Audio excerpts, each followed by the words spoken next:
के क्षेत्रफलों का अनुपात उनकी संगत भुजाओं के डॉट डॉट के अनुपात के बराबर होते हैं। दो समरूप त्रिभुज के क्षेत्रफलों का अनुपात, यानी कहने का मतलब है जो त्रिभुज, मान लीजिए दो त्रिभुज हो गया समरूप। अब समरूप का मतलब हो गया कि मान लीजिए इसका नाम ए बी सी, इसका नाम डी ई एफ पड़ गया, यह और यह संगत भुजा कहलाता है। तो इसमें लिखते हैं कि एरिया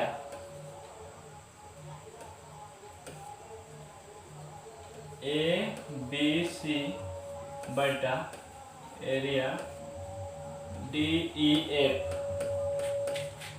बराबर संगत भुजा बी सी बटा ई एफ का स्क्वायर करते हैं।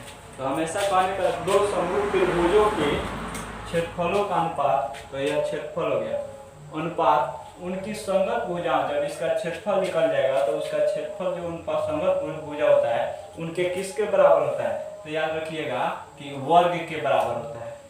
तो क्या हो जाएगा आंसर, 11 नंबर में आपका हो जाएगा वर्ग के बराबर होता है, वर्गों के बराबर होता है, अनुपात के बराबर होता है। क्वेश्चन नंबर हम 12 देखते हैं। क्वेश्चन नंबर 12 कह रहा है कि माध्य निकालिए, 1 2 और 3 4 5 के माध्य निकालना है। तो याद रखिएगा माध्य बराबर क्या करना है, हमें सभी संख्या को जोड़ देना है, यानी सभी संख्याओं का योग, सभी 12 नंबर के लिए सभी संख्या का योग बटा कुल संख्या। कुल संख्या की संख्या जितनी होगी, सभी संख्या मान लीजिए लिखेंगे 1 है प्लस 2 प्लस 3 प्लस 4 और प्लस 5 हो गया, और संख्या गिनने पर कितना, 1 2 3 4 5, तो 5 भाग कर देंगे, इसको जोड़ लेंगे तो 15 आ जाएगा आपका। 15 में 5 से भाग कर देंगे, 5 3 15 हो गया आपका।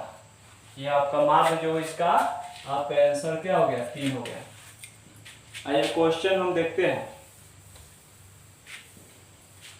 13 नंबर। क्वेश्चन 13 में आपका कह रहा है कि देखिए sin 50 है, यहाँ पे बराबर में जो है इसका कोण का मान पूछ रहा है कि कितना होगा। अगर sin 50 है, अगर यहाँ पे cos दिया है तो हमें sin वाला को बदलना है, ना कि cos को। अगर यहाँ पे sin रहता तो हम sin के रूप में बदलते इसको, sin को हम cos को sin के पद में व्यक्त करते। अगर cos यहाँ पे cos है तो cos के यानी sin वाला को चेंज करना है, तब चेंज कैसे करेंगे, sin यहाँ पे 50 हो गया, अब प्लस cos 40 डिग्री को हमें कितना उस रूप में मंगाना है, तो sin वाला cos तो cos में लाना है, तो sin को क्या करेंगे, sin 90 minus 50 plus cos 40 degree. अब इसको sin या cos में बदल गया, तो 90 में से 50 गया आपका 40 हो गया, अब प्लस cos 40। अगर इसके आगे वैल्यू, जब इसके आगे कुछ नहीं है तो 1 मान लेते हैं, तो 1 1 आपका 2 हो जाएगा, अब यहाँ cos हो जाएगा, cos 40 डिग्री।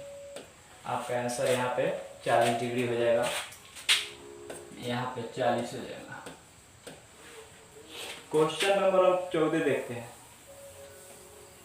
क्वेश्चन नंबर 14 में जो है आपका कह रहा है कि tan, अगर आपसे पूछ दे कि sin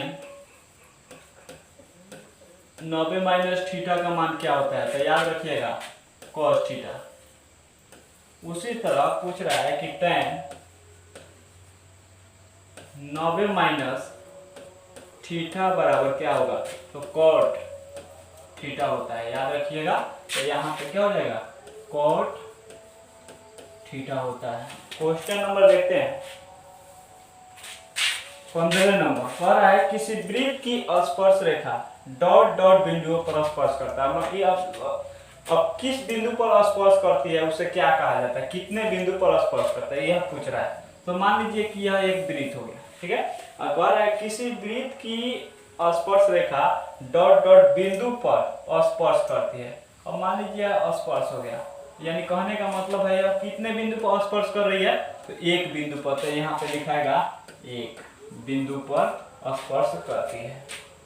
क्वेश्चन नंबर 16 देखते हैं। कह रहा है कि एपी का सार्व अंतर, यानी सार्व अंतर का मतलब होता है डी, इसको पदांतर भी कहते हैं। ठीक है, पदांतर यानी जैसे मान लीजिए 5 और 6 के बीच अंतर, 7 और 8 के बीच कितना अंतर है, तो 2 का, तब सबके बीच 7 9, इसके बीच भी 1, इसके बीच भी 10, 1 का अंतराल है, 1 का अंतराल है, तो उसी को कहते हैं पदांतर या सार्वांतर। तो धनात्मक, सार्वांतर धनात्मक और ऋणात्मक होता एपी का, या डॉट डॉट हो सकते हैं, तो उसका अंतर शून्य भी आ सकता है, ऋणात्मक में 2 भी आ सकता है, उसका प्लस में भी 2 आ सकता है, तो यहाँ पे शून्य आपका लिखाएगा, शून्य होगा। क्वेश्चन नंबर 17 देखते हैं। कह रहा है कि 17 नंबर में कह रहा है कि एक रैखिक समीकरण का आलेख डॉट डॉट होता है। तो याद रखिएगा, जब भी जैसे ax प्लस b बराबर 0 होता है, रैखिक समीकरण का मानक पूछ दे या व्यापक रूप पूछ दे, तो आपका ax प्लस b, आगे पहले वाले वीडियो में बता चुके हैं, ax प्लस b बराबर 0 होता है। उसी तरह से इसका रेखा जो होगा, x बराबर क्या होगा, ax बराबर इधर आएगा, तो b हो जाएगा माइनस में, x बराबर क्या हो जाता है, माइनस b बटा, या a रेखा जो बनेगा एक सरल रेखा में बनेगा, एक ग्राफ खींचेंगे उसमें सरल, तो यहाँ पर क्या हो जाएगा आपका सरल रेखा, सरल रेखा लिखा जाएगा। उसी तरह पूछ रहा है बी स्क्वायर माइनस 4ac किसके लिए निकलता है, तो बी स्क्वायर माइनस 4ac यह सूत्र होता है, d का मान होता है।